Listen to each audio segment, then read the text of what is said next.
RSS ಮತ್ತು ಬಿಜೆಪಿಗೆ ಹಿಂದೂ ನಾವೆಲ್ಲ ಒಂದು ಅಂತಾನೆ ಹೇಳ್ತಾನೆ ದಲಿತರನ್ನ ತನ್ನ ಕಾಲಾಳುಗಳನ್ನಾಗಿ ಬಳಕೆ ಮಾಡಿಕೊಂಡು ದಲಿತರ ಮೇಲಿನೂ ಕೂಡ ದೌರ್ಜನ್ಯ ದಬ್ಬಾಳಿಕೆನ ನಡೆಸ್ತಾ ಇದೆ.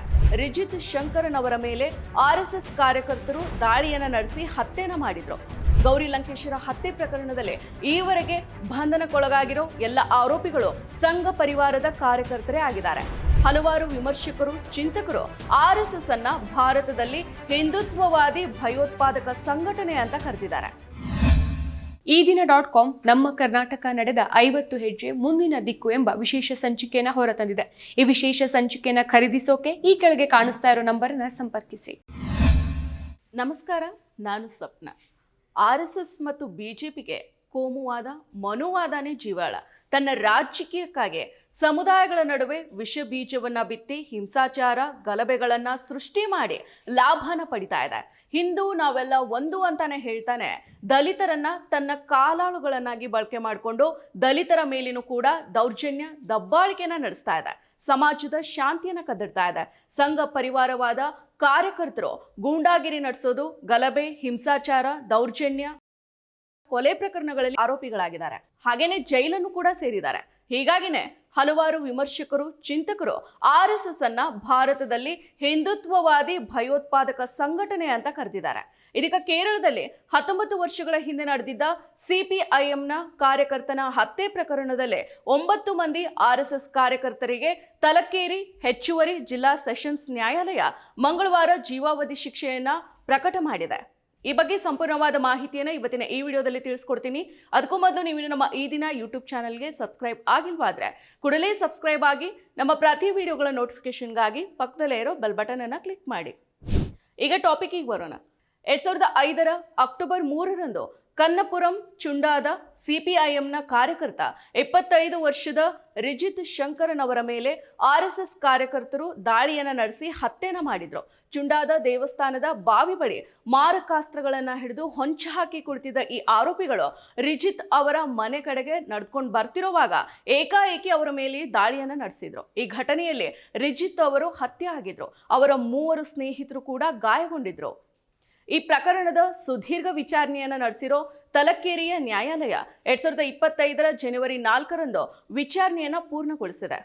ಸೆಕ್ಷನ್ 302, ಸೆಕ್ಷನ್ 307, ಸೆಕ್ಷನ್ 143 ಮತ್ತು ಸೆಕ್ಷನ್ 147 ಹಾಗೆಯೇ ಸೆಕ್ಷನ್ 324 ಸೇರಿದಂತೆ ಭಾರತೀಯ ದಂಡ ಸಂಹಿತೆಯ ವಿವಿಧ ಸೆಕ್ಷನ್ಗಳ ಅಡಿಯಲ್ಲಿ ಆರೋಪಿಗಳನ್ನ ದೋಷಿಗಳು ಅಂತ ಘೋಷಣೆ ಮಾಡಿದೆ. ಮಂಗಳವಾರ ಅಪರಾಧಿಗಳಿಗೆ ಶಿಕ್ಷೆನ ವಿಧಿಸಿ ಅಂತಿಮ ತೀರ್ಪನ್ನ ನೀಡಿದೆ. ಈ ಪ್ರಕರಣದಲ್ಲಿ ಒಟ್ಟು 10 ಮಂದಿ ಆರೋಪಿಗಳಿದ್ದಾರೆ. ಅವರಲ್ಲಿ ಒಬ್ರು ರಸ್ತೆ ಅಪಘಾತದಲ್ಲಿ ಮೃತಪಟ್ಟಿದ್ದಾರೆ. ಇನ್ನು ಉಳಿದ 9ರಲ್ಲಿ ಸುಧಾಕರನ್, ಜಯೇಶ್, ರಂಜಿತ್, ಅಜೀಮ್ದ್ರನ್, ಅನಿಲ್ ಕುಮಾರ್, ರಾಜೇಶ್, ಶ್ರೀಕಾಂತ್ ಮತ್ತು ಅವರ ಸಹೋದರ ಶ್ರೀಜಿತ್ ಮತ್ತು ಭಾಸ್ಕರನ್ ಅವರನ್ನ ಅಪರಾಧಿಗಳು ಅಂತ ನ್ಯಾಯಾಲಯ ಘೋಷಣೆ ಮಾಡಿದೆ. ಕೇರಳ ಕಮ್ಯುನಿಸ್ಟ್ ಆಡಳಿತ ಇರೋ ರಾಜ್ಯ. ಅಲ್ಲಿ ಕೋಮುವಾದ, ಮನುವಾದ ಅಥವಾ ಧರ್ಮಾಧಾರಿತ, ಜಾತಿ ಆಧಾರಿತ ಶೋಷಣೆಗಳಿಗೆ ಹೆಚ್ಚು ಅವಕಾಶ ಇಲ್ಲ. ಆದರೂ ಕೂಡ ಬಿಜೆಪಿ, ಆರ್ಎಸ್ಎಸ್ ಕೋಮು ದ್ವೇಷವನ್ನ ಬಿತ್ತೋದಕ್ಕೆ ವಂಚಿಸ್ತಾ ಇದೆ. ಅದರ ಪರಿಣಾಮವಾಗಿನೇ ರಿಜಿತ್ ಅವರ ಹತ್ಯೆ ಆಗಿತ್ತು. ಸದ್ಯ ಆ ಪ್ರಕರಣದಲ್ಲಿ ಸಂಘ ಪರಿವಾರದ ಅಪರಾಧಿ ಕಾರ್ಯಕರ್ತರಿಗೆ ಶಿಕ್ಷೆ ಆಗಿದೆ. ಆದರೆ ದೇಶದಾದ್ಯಂತ ಇಂತಹ ಸಾವಿರಾರು ಪ್ರಕರಣಗಳಿದಾವೆ. ಅವುಗಳ ವಿಚಾರಣೆಗಳು ತ್ವರಿತವಾಗಿ ನಡಿಬೇಕಾಗಿದೆ.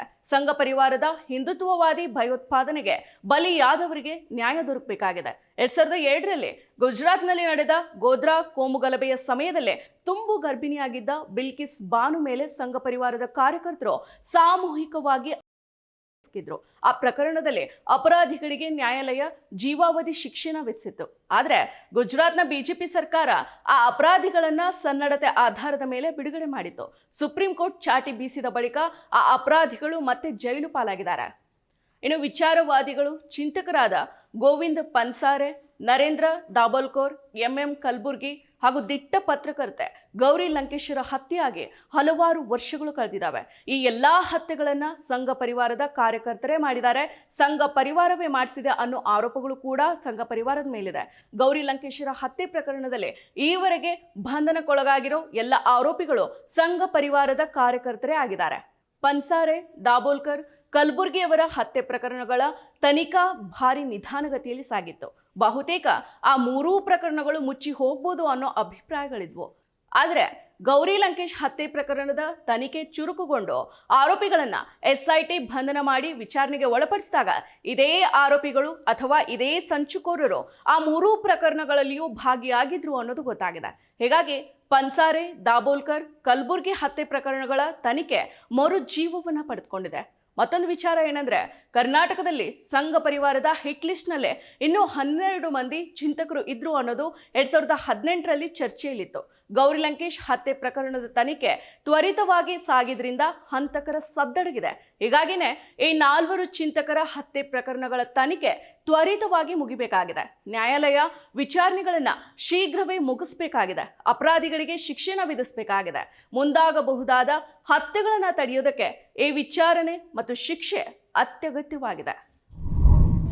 ಮತ್ತಷ್ಟು ವಿಶೇಷ ವಿಡಿಯೋಗಳನ್ನು ನೋಡಲು ಮತ್ತು ಹೊಸ ವಿಡಿಯೋಗಳ ಬಗ್ಗೆ ತಿಳಿಯಲು ಈ ದಿನ .com ಯೂಟ್ಯೂಬ್ ಚಾನೆಲ್ ಸಬ್ಸ್ಕ್ರೈಬ್ ಮಾಡಿ ಮತ್ತು ಬೆಲ್ ಐಕಾನ್ ಕ್ಲಿಕ್ ಮಾಡಿ.